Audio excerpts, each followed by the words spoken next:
It's fall. Okay, so not really, but it was kind of cool in the morning for like 2 days, so I'm counting it. I told you guys recently that I am really excited about the things on my fall TBR, so I wanted to share that with you today. I've seen some people who are really adventurous and like pick theirs out of like a bowl or a cup.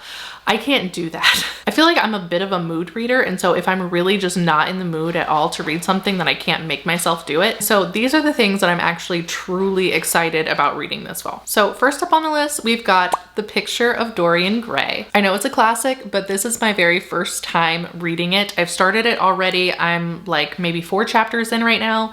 The language, it's so yummy. Like, it is the most decadent language. I just love the way that Oscar Wilde phrased things in here. There's just so much mentally to like actually sink your teeth into and chew on in this book so far, and I am absolutely loving it. Even though it's not one that's actually like set in the fall or something, it gives all of those kind of like gothic, tortured emotion type of vibes, which is exactly what I was going for this fall. I found this really pretty copy at our local used bookstore.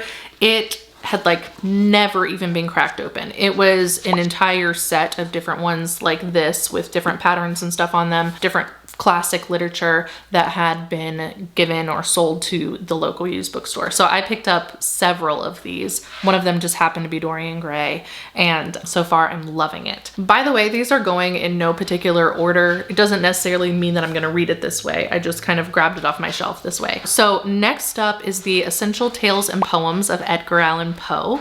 So Poe was the first poet that I ever actually fell in love with. I'm a millennial, so we all kind of had our emo days. And I don't know, I just really connected with Poe's poetry at the time, especially The Raven and Annabel Lee. Those are 2 of my favorites. And I haven't really read a whole lot of his short stories, so I am looking forward to diving into those and revisiting the old poems that I love, as well as maybe also reading some that I haven't read before. Next up is an Agatha Christie read. So I have not read any of Agatha Christie's mysteries before. This one is And Then There Were None. It's another one that I had found at the local used bookstore. So I don't know, I don't really know anything about it, and I am looking forward to seeing what Agatha Christie's writing is like. I know a lot of people recommend her, and so it just felt like going ahead and doing one of her mysteries was very fitting for the fall season. Next up, this is one that I have been so excited about for months now. It's called The Southern Book Club's Guide to Slaying Vampires.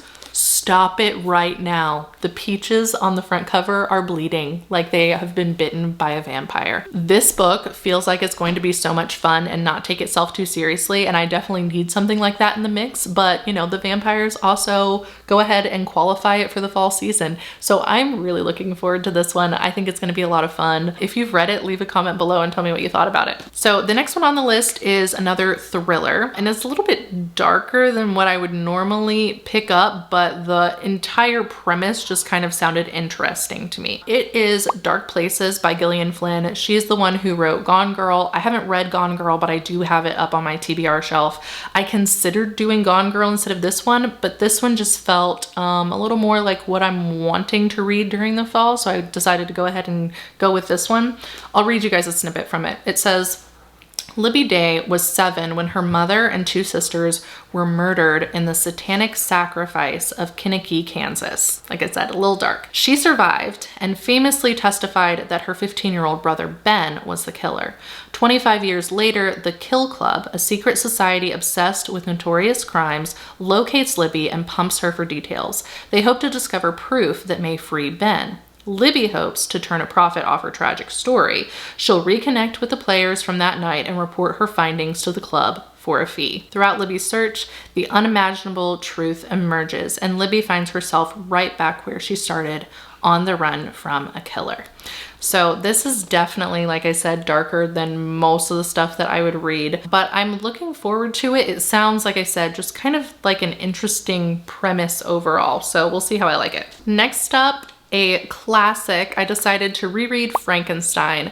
The last time that I read this, I was in high school, so I was being forced to read this, and I just wasn't really all that interested in it. It was, of course, different than what culture assumes, which is that Frankenstein is the monster and that sort of thing. And so it was interesting to see what the story was actually like.